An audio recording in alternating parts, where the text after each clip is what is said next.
So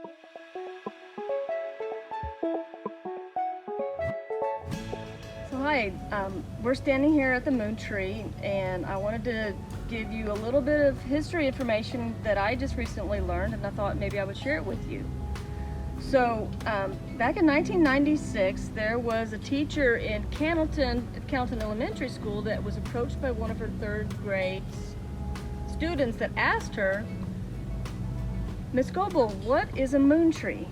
And she said, "Well, I don't know. Well, let's find out." So they got on the internet and they did a search, and they found that there wasn't really a lot of information just yet. I mean, they had heard that there was a moon flight and some trees had gone to the moon, so they wanted to learn a little bit more about it. So her media group that she had decided to contact NASA and to find some more information about this moon tree.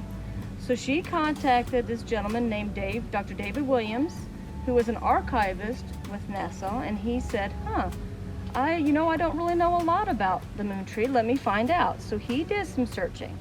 And so what had happened is back in 1971, when the space race was really important in the United States, trying to see who was going to go to the moon first, the Russians or the United States, there was a lot of push for a lot of missions in outer space, and not a lot of people knew very much about what the effects of outer space would do on different things. So there were 3 different astronauts on the Apollo 14 mission.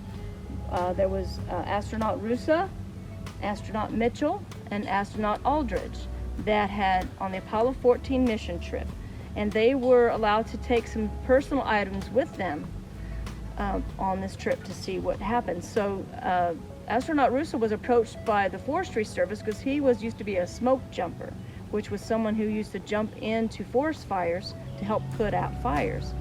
So he was approached by the forestry to take 400 to 500 different tree seedlings into outer space from 5 different types of trees.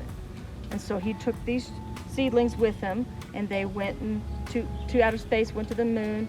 And astronaut Roosa was on the ship that orbited the moon, and then when they came back, they went through this decompression chamber, and apparently the seeds were damaged in the decompression chamber, but they decided to go ahead and try to germinate them anyway, and try to see if there was any interest in the United States and around the world about getting anybody want a tree.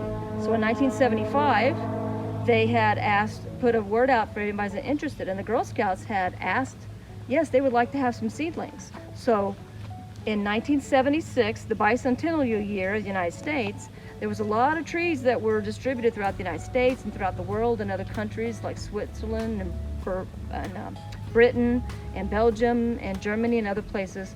And one of the trees came here to Cannelton. So one of the Good Turn weekends in 1976, some of the Girl Scouts that were working this Good Turn weekend, which is a time that Girl Scouts can come and give back to camp and do different projects and activities and help clean up camp. They decided to go ahead and plant this tree. And the tree that we have that I'm standing underneath is a sycamore tree. It's one of the 5 different types. So this tree was planted in 1976. So this group in 1996 had found out all this information, and they decided to do a little more research. So there's a website that if you Google the moon tree at the NSS/DCA NASA site, it opens up this whole project that happened in 1971 and 75. And there's a link on there. If you scroll down, then there's a link to Cannelton, Indiana, and you click to the Camp Cook, and it takes you all kinds of information. So girls, feel free to check it out. There's a lot of really cool information on it.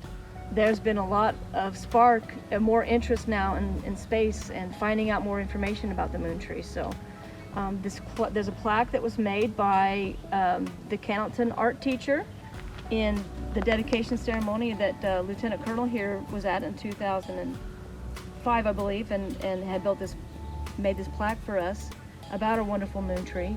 So I'd invite you girls to come out and check out our beautiful moon tree.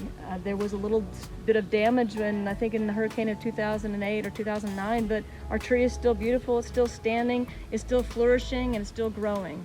So come check it out and be a part of history. I hope you enjoy.